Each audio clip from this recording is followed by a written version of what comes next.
The settlement's perimeter alarms had been silent for 3 cycles now. Oren found that more unsettling than comforting. He stood at the observation deck's edge, watching the twin moons cast silver shadows across the Viridian plains. Somewhere out there, beyond the safety barriers and auto turrets, the apex predators hunted. The Krath, 8 feet of scaled muscle, 4 arms tipped with retractable claws, and intelligence that bordered on unsettling. They had nearly wiped out the first human colony expedition within a week, but that was before Oren had found the den. It had been an accident, really. His surveyor drone had malfunctioned during a routine mapping mission, crashing into a cave system 3 kilometers from base.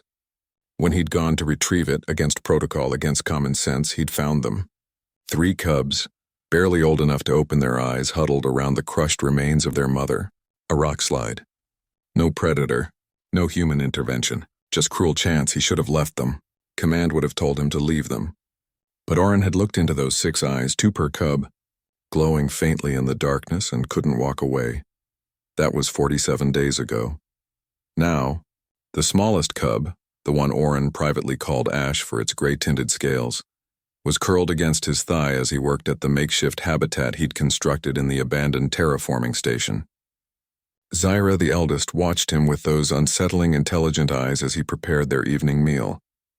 The 3rd cub, still unnamed, played with a piece of discarded machinery, its developing claws making scratching sounds against the metal.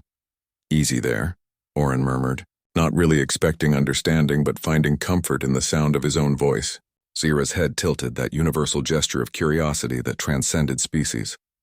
She chirped. A sound he'd learned meant contentment, and settled closer to her siblings. The facility's motion sensors pinged. Oren's blood turned to ice.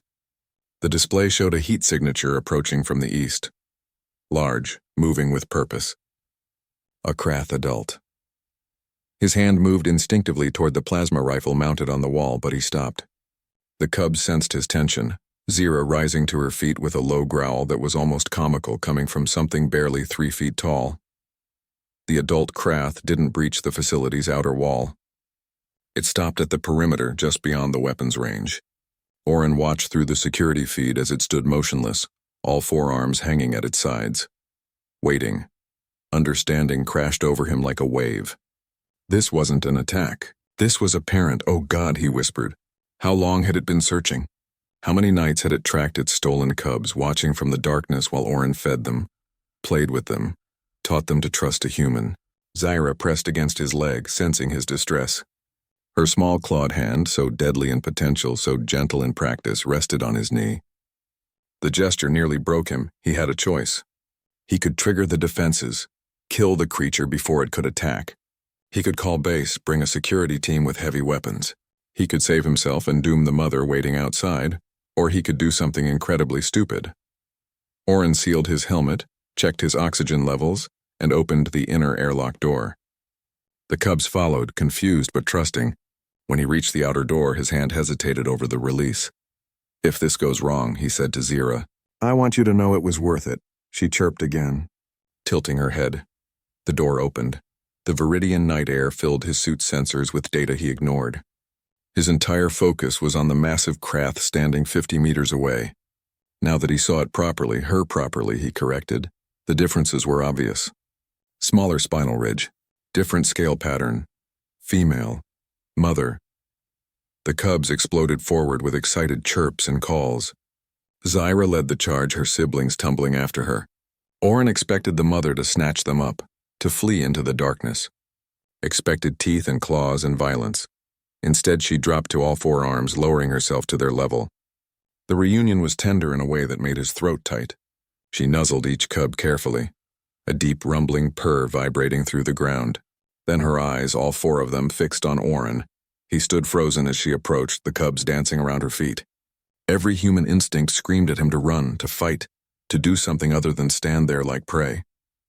She stopped 3 meters away, close enough to kill him in seconds, close enough for him to see the intelligence burning in those alien eyes, close enough to understand what happened next. The Krath mother lowered all 4 arms to the ground in what he recognized as the submissive posture from his xenobiology briefings. Then she made a sound, complex, layered, almost like speech, and pushed Zyra gently toward him. Zira looked between them, confused.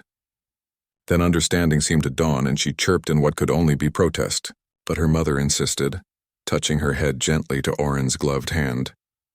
I don't understand, Oren breathed. You want me to keep her? The mother Krath made that sound again, softer this time. Then she did something that would haunt Oren's dreams for years to come.